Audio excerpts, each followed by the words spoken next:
All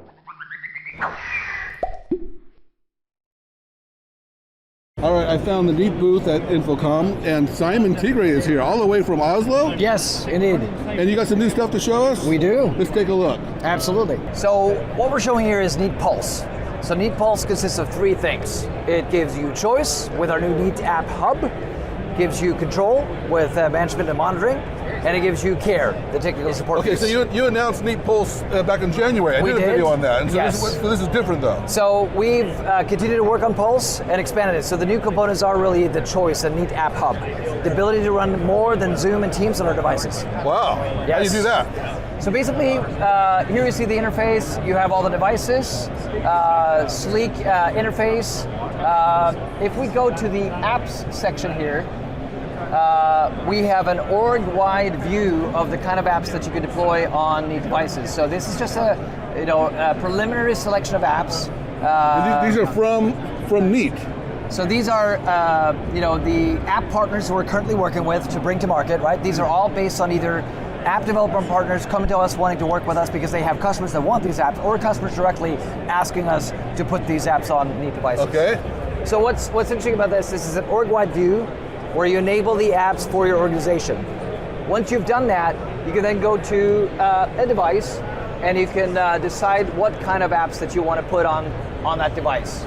So here you have a view of one of the boards that we have here in the booth. If I scroll down to the apps section of device settings, you can see that for this particular board, we're running Miro. All right. What was that? Is that something new? No, this is the existing Neat board. But okay. We also have a new Neat board 50 that we're also showing here. All right. I want to get the new one because I want to one up POTUS. Awesome. We'll be able to make that happen. But basically, the app section, you can see that on this device, there are multiple apps deployed on the device. You have browser and Miro on this particular device. The other apps are turned off for this device. And the main app, the home app for this device is Miro. You can select whatever app that you want to be the primary app or the main app for the device. So you get the flexibility of deploying your selection of apps on the devices. I want to be clear, if you do Zoom, you can only run Zoom. If you do Teams, you can only do Teams. So we're not enabling switching between those two apps. But as long as you're not doing Zoom or Teams, you can deploy any of these other apps on your devices. Important distinction. Okay. Yes. All right. Thank you, Simon. So Simon, this is the new Neat board? Yes, this is Neat board 50. It's our 50. It's bigger or smaller than the other? That is smaller than the existing board. You're Yes. supposed to upgrade to bigger boards, Simon. Well, I don't know. Do you think it should be bigger? Well, I don't know. Why'd you make it smaller? Because it needs to be the right size. So what's new about this device is that it's extremely adaptable and flexible, right? So obviously it has all the Neat technology, great camera, great audio. But what's really exciting about this product is that it has an adjustable stand. Oh, wow. Do that again. So you can do sit-down video meetings. It's wall mounted though. This the whole stand's on wheels. Look at that. Oh, yes. I see. Okay, I get it. The point is that this device you can really use in flexible spaces, right? You can roll it around. You can have inappropriate posters here, then lower the monitor to hide them. You can, right? Okay. But the point is that if you have a sit-down video meeting, you bring it down, you get the right camera angle.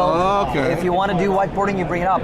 So here you see a selection of apps, right? This is again Neat App Hub through Neat Pulse. We've enabled a selection of apps for this device. So I can go into Miro and I can work on my whiteboard, right?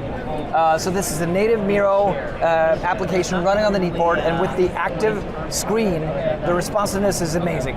Wow. We also have a Neat active marker that you can use, or you can use your finger. So Simon, this one's showing a web page? It's got a browser? Yes, so this particular Neat board 50 is provisioned with two apps. So it has a browser and it has Miro. So right now I'm using the browser of the device, and we can watch this new Neat video on the device. But we're showing off a really cool new feature here. So on your left you have a Neat bar running Zoom with the two screen setup. And imagine that you're in a room running a video meeting on the Zoom device here. So I can start a video meeting, run a call, work with the team.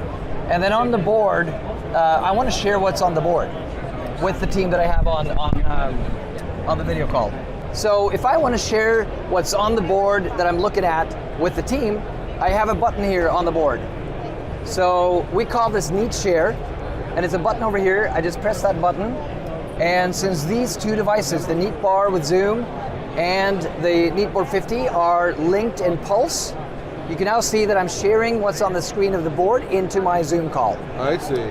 So if I now want to go to my whiteboard, I'm all tangled up here. Wait, okay. I can now switch over to Miro, where I have my app going on, right? So I'm working with the team, we're discussing this, and you can see how what I'm doing on the board is shared into the Zoom call. All right. So this is a patent pending, neat feature that we're showing off here, which I think is pretty unique. Very nice. Thank you. All right, Simon, where are we now?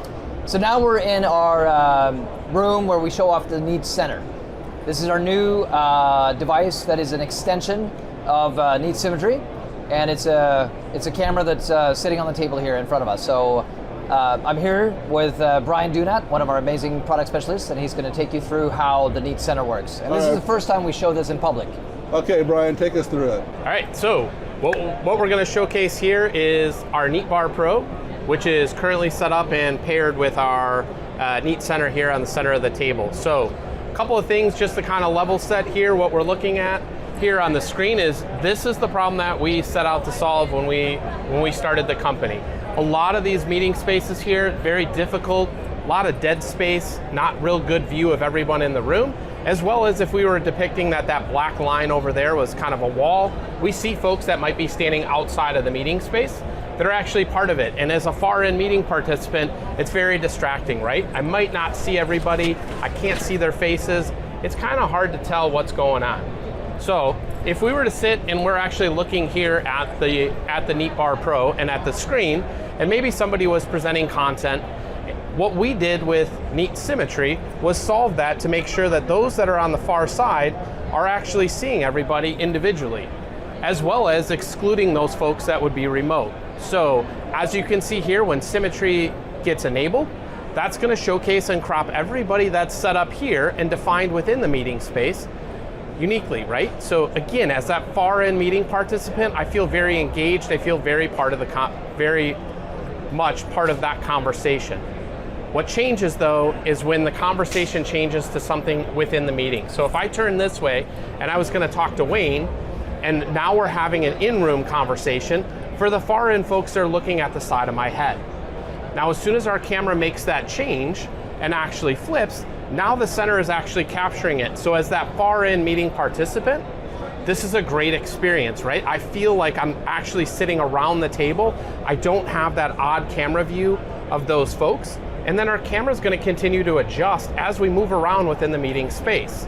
So if I was to stand up and let's say I shared content here on the screen and I stood back up here, what you're going to notice is that the camera is actually going to zoom in for me and it'll find me, but it's also going to ensure that it's not capturing those folks that are on the screen. And this is something we really wanted to make sure that we could deliver, is we want it to be flexible, right? We don't want something that's very rigid, has to be continually tuned. We need something that when we place this, it doesn't have to be scripted motions, right? I could get up here, I could present, and then if we came back and I sat back down, and let's say now I had another remote participant actually share some content. So Seaman, if you could turn. When we turn and we look back at the screen, because maybe we're going to simulate somebody sharing some content, what we're going to see is that the camera is actually going to flip and it's going to go back to Bar Pro from the front of the room camera. So what if somebody comes along and moves this camera between meetings? So not a problem. If we move this over here, and then let's say now we turn back and we're looking across the table. Again, Wayne, maybe we're going to discuss how the presentation went, right? And what your thoughts were. You'll notice that the camera, once it makes that change, it's automatically going to show everybody, even though that the device itself was moved. Very nice. When do you expect to ship this thing? So this will be in the fall. Fall 2023? Yes. All right. Thank you very much. Thank you.